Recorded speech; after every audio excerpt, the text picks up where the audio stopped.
नमस्कार दोस्तों, स्वागत है आप लोगों का आप लोगों के अपने चहीते मनपसंद यूट्यूब चैनल टेक चौपाल पर। जैसा कि दोस्तों हम लोगों ने पिछले वीडियो में बीएसएनएल के थर्ड पे रिवीजन के बारे में हम लोगों ने देखा और 28 तारीख को जो मीटिंग हुई थी उसमें जो यूनियन साइड से निकल के आया था कि लगभग लगभग 5% पे बात फिक्स हो गई है, या फिर जो भी एग्जीक्यूटिव को जो भी फिटमेंट मिलेगा, जो भी मैक्सिमम होगा उस पे बात फाइनल हो गई थी। और अगले मीटिंग यानी 2 तारीख के मीटिंग में, 2 दिसंबर के मीटिंग में बाकी जो वेज पे अलावेंसेस हैं उस पे बात होने थे कि अलावेंसेस भी मॉडिफिकेशन होंगे कि नहीं होंगे। इन सब चीज़ों पे बात होने थे 28 तारीख की मीटिंग में। यही निकल के आया था और लगभग लगभग सभी यूनियनों ने अपने साइड पे, आप देखेंगे यहाँ पे 28 तारीख के साइड पे, तो यही सारी चीज़ें 28 तारीख को जो भी डिस्कशन हुआ था उन्होंने अपने साइड पे दिया था कि 5% पे बात एकदम तय हो गई है, मैनेजमेंट रेडी हो गया है। अगली मीटिंग 2 तारीख को होगी जिसमें बाकी आगे की बातें फिक्स की जाएंगी और उसका जो स्केल है, रिवाइज पे स्केल, सब कुछ यहाँ पे दिया गया था। अब दोस्तों बात करें तो मैनेजमेंट के साइड से जो लेटर आया 29 नवंबर को, उसमें क्लियरली देखिए क्या लिखा गया है। उसके बाद यूनियन का क्या रिएक्शन है मैं आप लोगों को बताना चाहता हूं कि थर्ड पीआरसी में कैसे ट्विस्ट देखने को मिल रहा है। जी हाँ दोस्तों, जैसा कि आप अपने स्क्रीन पे क्लियरली देख सकते हैं, इस समय हम हैं बीएसएनएल कर्मचारी यूनियन बीएसएनएल ईयू की ऑफिशियल साइट पे। यहाँ ऑफिशियल साइट पे आप आने के बाद देखेंगे दोस्तों 29 नवंबर का ये अपडेट है कि वेतन संशोधन वार्ता कल की बैठक में दी गई अपनी सभी प्रतिबद्धताओं से प्रबंधन मतलब मैनेजमेंट बेशर्मी से पीछे हट गया। जो भी मतलब अभी तक तो यही हो रहा था कि 5% लगभग बात तय है, लेकिन जो मिनट्स आए, जो मीटिंग की जो बात हुई मैनेजमेंट और यूनियन के बीच में, जो यूनियन मैनेजमेंट का लेटर आया, बीएसएनएल मैनेजमेंट के साइड से लेटर आया, उसके हिसाब से अगर देखा जाए तो जो 5% पे बात बनी थी वो मैनेजमेंट उस पर सीधे एकदम पीछे बैकफुट पे आ गया है। आप इस चीज़ को क्लियरली देख सकते हैं कि पीछे हट गया। बीएसएनएल ईयू ने कर्मचारियों से आंदोलनकारी कार्यक्रमों के लिए तैयार रहने का आह्वान किया। मतलब आप देख सकते हैं कि मैनेजमेंट अभी किस हिसाब से कर्मचारी यूनियन को ले रहा है। मतलब उनकी कोई, इस हिसाब से देखा जाए तो मीटिंग में बात क्या हो रही है और मिनट्स लिख के क्या आ रहे हैं, मतलब बहुत ज़्यादा सीरियस मैनेजमेंट अभी ले नहीं रहा है किसी कर्मचारी यूनियन को। आप इससे तो ये देखने को बनता है। आप यहाँ पे देखेंगे दोस्तों कि बीएसएनएल ईयू ने कल की वेतन वार्ता समिति की बैठक के परिणाम की सूचना पहले ही दे दी है। हालांकि आज जारी मिनट्स में प्रबंधन ने बेशर्मी से झूठ और मनगढ़ंत बयानों को शामिल किया है। आप यहाँ पे क्लियरली जो मिनट्स आया है उसमें ये चीज़ लिखा हुआ है कि वो ऐसा उन्होंने कोई प्रॉमिस नहीं किया है कि 5% फिटमेंट पे। अब अगर बात करें तो कल की मीटिंग में मैनेजमेंट साइड से 5% फिटमेंट पर सहमति जताई गई, लेकिन आज जारी मिनट्स में लिखा गया है कि 5% फिटमेंट नहीं दिया जा सकता। यह एक घोर झूठ है। ऐसा आप देख सकते हैं बीएसएनएल कर्मचारी यूनियन बीएसएनएल यू अपने साइड पे बताया। मैंने पिछले वीडियो में भी आप लोगों को बताया था, जो वीडियो निकल के आए थे, जो फैक्ट्स निकल के आए थे, वही मैं आप लोगों को बताया था कि लगभग लगभग 5% पे बात एकदम फाइनल हो गई है। अगली मीटिंग जो 2 तारीख को होनी है उसमें और भी कुछ बात फाइनल होगी और पे रिवीजन लगभग लगभग लग जाएगा। लेकिन जो मैनेजमेंट कल एक अपना मिनट्स दिया कि यूनियन और मैनेजमेंट के बीच में क्या बात हुई, उसमें उन्होंने क्लियरली लिखा कि 5% फिटमेंट पर कोई सहमति नहीं जताई गई है। ये मैनेजमेंट में क्लियरली लिखा। तो यूनियन अब उसे क्या कह रहा है, यह एक घोर झूठ है। ठीक है दोस्तों, बीएसएनएल ईयू कल की बैठक में दी गई प्रतिबद्धता से पीछे हटने के लिए प्रबंधन पक्ष की कड़ी निंदा करता है। सिर्फ निंदा करने से हमें नहीं लगता कुछ काम चलने वाला है, क्योंकि मैनेजमेंट अब उतना सीरियस ले नहीं रहा है किसी कर्मचारी यूनियन को। इससे तो यही लग रहा है, क्योंकि वहाँ मीटिंग में कुछ और बात चल रही है और रिटर्न में जो लिख के आ रहा है वहाँ पे कुछ और लिख रहे हैं। तो इतना ज़्यादा अंतर, मतलब यही हुआ ना कि मैनेजमेंट उतना सीरियस किसी को ले नहीं रहा है, किसी भी कर्मचारी यूनियन या किसी को भी उतना सीरियस ले नहीं रहा। इससे तो निकल के यही देखने को मिल रहा है। आगे दोस्तों देखें तो इसके अलावा प्रबंधन पक्ष ने उनके द्वारा पहले से पेश किए गए वेतनमानों के बारे में संघ के विचारों के बारे में भी बकवास लिखा है। ऐसा बीएसएनएल ईयू बोल रहे हैं कि जो भी मैनेजमेंट साइड के जो मिनट्स आए उसके बारे में भी कुछ चीज़ हम वो भी देखेंगे कि मिनट्स क्या आए थे बीएसएनएल मैनेजमेंट की तरफ से, कि उसमें क्या लिखा हुआ था जिस पे बीएसएनएल ईयू ने ये घोर निंदा की है। ये सब चीज़ें निकल के आ रही हैं जिस पे ऐसा लग रहा है कि थर्ड पीआरसी में भी ट्विस्ट देखने को मिल रहा है। अगला देखिए दोस्तों, यहाँ पे तो कल की बैठक में प्रबंधन पक्ष ने इस बात पर सहमति जताई थी कि भत्तों के पुनरीक्षण पर अगली बैठक में चर्चा की जा सकती है। जैसा मैंने वही बताया कि जो भी अलावेंसेस होंगे उसमें जो अगली बैठक यानी कि 2 दिसंबर को जो बैठक होनी थी उस पर चर्चा होनी थी, यही निकल के आया था और लगभग 5% पे बात तय थी। लेकिन मैनेजमेंट जो मिनट्स दिए उसमें तो सीधे वो डिनाई कर रहे हैं कि हमने 5% पे कोई बात ही नहीं किया है। यही निकल के दोस्तों आ रहा है। वो मिनट्स भी हम लोग देखेंगे। हालांकि वे इस प्रतिबद्धता से भी पीछे हट गए हैं। अभी तो वो इससे भी पीछे हट गए कि हम अलावेंसेस के बारे में कोई बात करने वाले थे 2 तारीख को। बैठक में जो भी हुआ उसे कार्यवृत्त में दर्ज किया जाता है, मतलब उसे दर्ज किया जाता है, जो भी लिखा जाता है वहाँ पे 1 बाय 1 कोई क्या बोलता है उसे लिखा जाता है। तो उसी के बेसिस पे जितने भी कर्मचारी यूनियन थे वो 28 तारीख को ये बोल रहे थे कि 5% लगभग तय है, लेकिन उसके बाद उसमें क्या लिखा गया वो ये निकल के आया, दर्ज किया जाना चाहिए। प्रबंधन को मुर्गा और सांड की कहानियां लिखने की इजाज़त नहीं दी जा सकती। बीएसएनएल ईयू ने समिति के अध्यक्ष श्री आर के गोयल को पत्र लिखकर मिनटों में गढ़े गए तथ्यों की कड़ी निंदा की है और इस फर्जी मिनट्स को वापस लेने की बात की है। मतलब बीएसएनएल ईयू अभी क्या कह रहे हैं कि जो भी मिनट्स मैनेजमेंट साइड से दिया गया है वो गलत है, वो सीधे सीधे एकदम मतलब चेंज कर दिया गया है, क्योंकि मीटिंग में बात कुछ और हुई थी और उन्होंने मिनट्स में कुछ और लिख के दिया है। तो चलिए दोस्तों पहले देख लेते हैं कि मिनट्स में उन्होंने क्या लिखा है, उसको भी देख लेते हैं। अब दोस्तों जैसा कि आप अपने स्क्रीन पे क्लियरली देख सकते हैं कि ये मिनट्स दिया गया है बीएसएनएल के द्वारा 29/11/2022 को।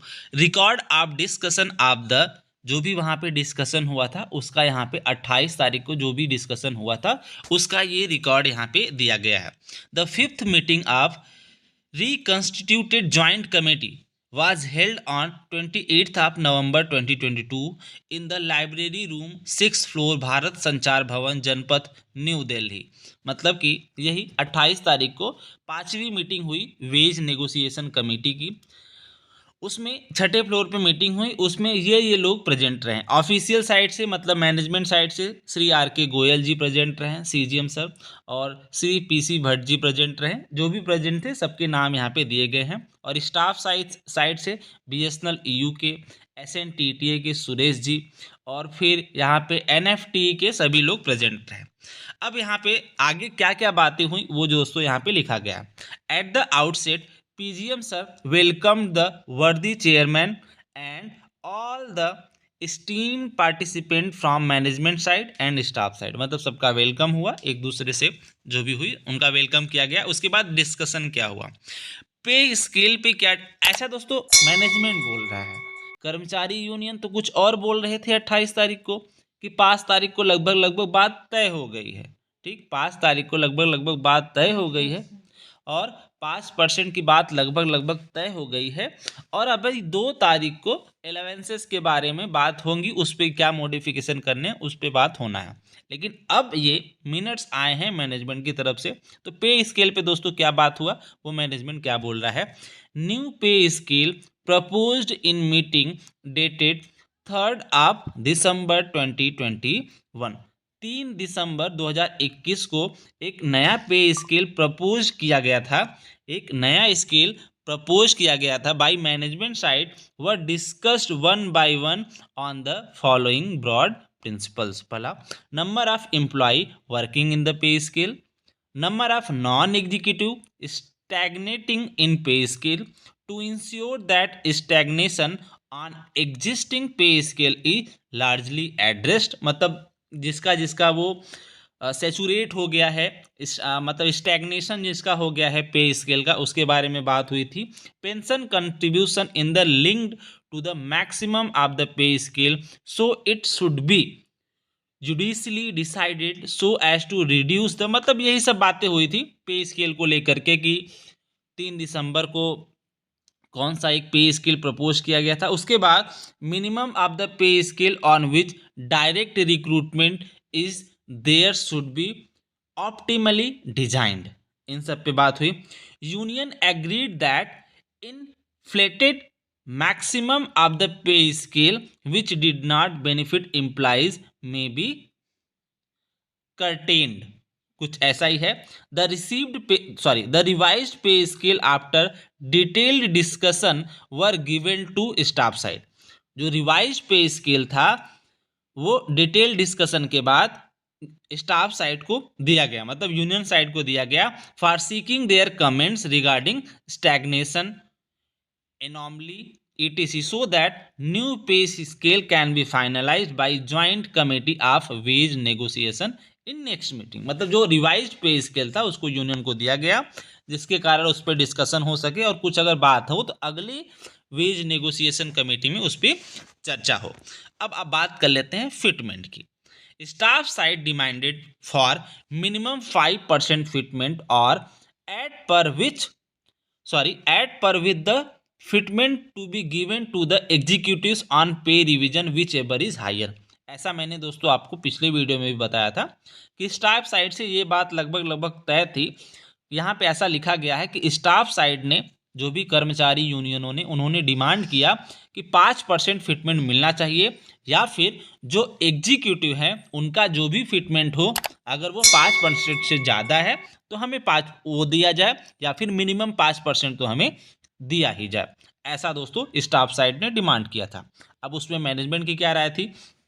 मैनेजमेंट की राय ये थी, ऐसा इस लेटर में लिखा गया है कि management side mentioned that as per the guideline issued by DPE के द्वारा जो गाइडलाइन इशू किया गया है, wage negotiation shall be keeping in the view of affordability and financial sustainability of such wage revision for the CPSC. मतलब उनके financial condition को देखते हुए ही, कंपनी की फाइनेंशियल कंडीशन को देखते हुए ही आप वेज रिवीजन कर सकते हैं. ऐसा कुछ है कि wage negotiation shall be keeping in the view, ये ध्यान में रखना है आपको कि अफोर्डेबिलिटी, फाइनेंशियल सस्टेनेबिलिटी आप कंपनी को देखना ही पड़ेगा. Concern and no budgetary support shall be provided by government. मतलब मैनेजमेंट ने ये कहा कि जो वेज रिवीजन है वो तभी पॉसिबल हो सकेगा कंपनी की फाइनेंशियल कंडीशन को देखते हुए, उसकी सस्टेनेबिलिटी को देखते हुए. कोई सपोर्ट क्योंकि इसमें कोई सपोर्ट गवर्नमेंट के द्वारा नहीं मिलने वाली है वेज रिवीजन पे. The entire financial implication would be borne by the respective CPSC from their internal resources. मतलब अगर कोई भी कंपनी, जैसा जो गाइडलाइन है, कोई भी कंपनी अगर वेज रिवीजन करती है तो उसका जो पूरा बर्डन है वो कंपनी पे ही होने वाला है, क्योंकि गवर्नमेंट इसमें कोई सपोर्ट करने वाला नहीं है. ऐसी गाइडलाइन है कि अगर आप पे रिवीजन करते हैं तो आप कितना कमा रहे हैं, अगर प्रॉफिट में हैं तो करते हैं, अगर लॉस में है तो आप नहीं कर सकते, क्योंकि गवर्नमेंट आपको सपोर्ट करने वाली नहीं है. ऐसा मैनेजमेंट साइड के द्वारा बोला गया. Since BSNL is in loss since 2009 to 10, जैसा कि BSNL लॉस में है, ऐसा मैनेजमेंट बोल रहा है 2009 या 10 से 5% fitment can not be given. तो मैनेजमेंट अभी क्या कह रहा है कि BSNL इतने तारीख से लॉस में है तो 5% फिटमेंट नहीं दिया जा सकता, क्योंकि ऐसा डीपीई का गाइडलाइन है कि आप फिटमेंट तभी दे सकते हैं जब आपके कंपनी की कंडीशन अच्छी हो, आप लॉस में ना हो. तो अभी BSNL एट प्रेजेंट लॉस में है तो 5% फिटमेंट देने की तो कोई बात नहीं होती, ऐसा BSNL साइड बोल रहा है. However DPE guideline are silent about 0% fitment. लेकिन बात करें तो डीपी की जो गाइडलाइन है वो 0% फिटमेंट पे ऐसी कोई बात नहीं करती, तो 0% पे थोड़ा बहुत बात बन सकता है, ऐसा बीएसएनएल बोल रहे हैं। आप इसमें क्लियरली देख सकते हैं। मे बी मुझे ट्रांसलेशन में भी थोड़ा बहुत इशू हो सकता है, बट आप इस चीज़ को समझ सकते हैं। The staff side desired it can accordingly to be recorded in report. ठीक, ऐसा इतना बात हुआ फिटमेंट पे कि 5% फिटमेंट तभी दिया जा सकता है जब कंपनी प्रॉफिट में रहेगी, क्योंकि गवर्नमेंट के साइड से कोई सपोर्ट मिलने वाला तो है नहीं, फाइनेंशियल सपोर्ट। तो कंपनी की फाइनेंशियल ससेप्टेबिलिटी, सस्टेनेबिलिटी देख के ही आप फिटमेंट दे सकते हैं। लेकिन जब बात कर ले 0% फिटमेंट की, तो उस पर कोई गवर्नमेंट की ऐसी गाइडलाइन नहीं है कि 0% फिटमेंट आप दे सकते हैं कि नहीं दे सकते। अब बात कर ले दोस्तों अलाउंसेस की, तो staff side requested for revision of allowances to non executives.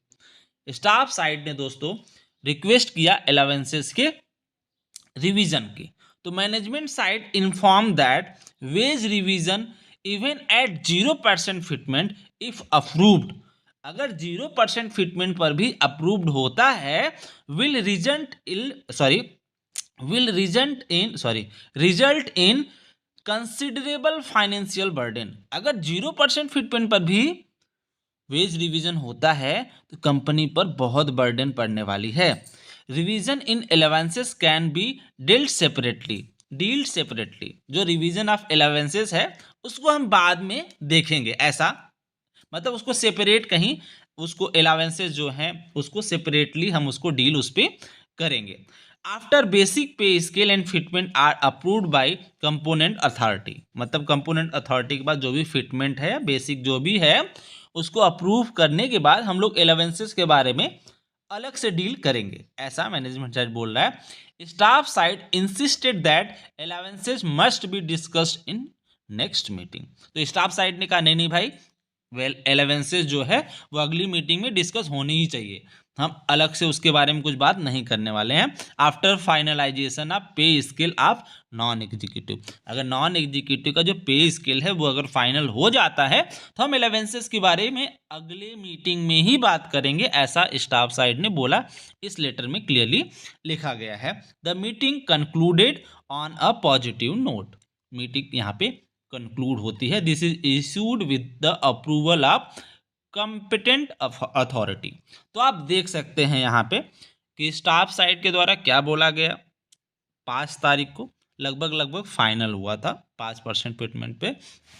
अभी भी दोस्तों यहाँ पे क्या बोला जा रहा है मैनेजमेंट के साइड के द्वारा कि 5% फिटमेंट हम तभी दे सकते हैं जैसा कि डीपी की गाइडलाइन है, अगर कंपनी का कंडीशन, फाइनेंशियल कंडीशन ये सब ओके रहेगा तभी हम उसको प्रोवाइड कर पाएंगे। लेकिन 0% फिटमेंट पे ऐसा कोई डीपी की गाइडलाइन नहीं है। और अलाउंसेस की बात कर लें तो अलाउंसेस को हम अलग से डिस्कस करना चाहते हैं, अभी पहले इसको फाइनल कर लेते हैं, लेकिन स्टाफ साइड ने कहा नहीं अगली मीटिंग में उस पर भी बात होनी चाहिए। तो ये दोस्तों एक ट्विस्ट सा देख के निकल के आ रहा है थर्ड पे रिवीजन पे। कोई नहीं, कोई भी अपडेट होगी आपको मेरे चैनल पे मिलने वाली है, आप बने रहिए मेरे चैनल पे। कोई भी अपडेट पाने के लिए आप मेरे चैनल को बस सब्सक्राइब कर लीजिए और नोटिफिकेशन पाने के लिए बेल आइकन को प्रेस कर लीजिएगा। मैं पूरी खबर आपको बताने वाला हूं, अगली मीटिंग में क्या होने वाला है, कुछ भी जो भी अपडेट होंगे सब कुछ दोस्तों मैं आपको बताने वाला हूं।